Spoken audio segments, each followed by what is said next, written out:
Nearly 2 years of rumors about a fourth-generation iPhone SE, the Information Today reported that Apple suppliers are finally planning to begin ramping up mass production of the device in October of this year. The next iPhone SE would not be announced alongside the iPhone 16 series in September, as expected. Instead, the report speculates that the device could be released ahead of the Lunar New Year in January 2025. However, all three existing iPhone SE models were announced in March over the years, so a March 2025 release seems quite possible too. This is the first look hands-on image and iPhone SE for silicon cases and normal cases hands-on video and images. Apple is working on its fourth iPhone SE, and we know the device will have an OLED panel, a first for the relatively cheap series. According to a tipster on X, the iPhone SE 4 will be priced slightly higher than its predecessor, but Apple will aim for a price tag below $499. Few weeks ago, revealed alleged CAD renders of the new phone appeared, and the source revealed the phone will have the body of the iPhone 14, which is also pretty close to the iPhone 13 and iPhone 12, but will have one camera on the back. The front of the iPhone SE 4 might be the same as the iPhone 14, but the back is clearly the same as the SE variant from 2022.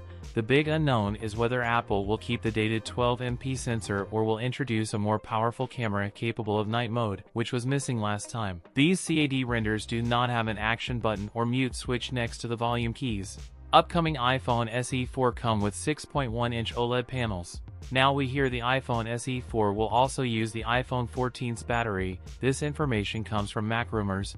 iPhone SE series is known for the outdated hardwares, because Apple used the old hardware to reduce the price, which are significantly lower compared to the regular phones. That is why we used to see regular gap between each SE model. That's it for today's video. If you enjoyed it, don't forget to like, comment, and subscribe for more content. Thanks for watching, and I'll see you in the next one.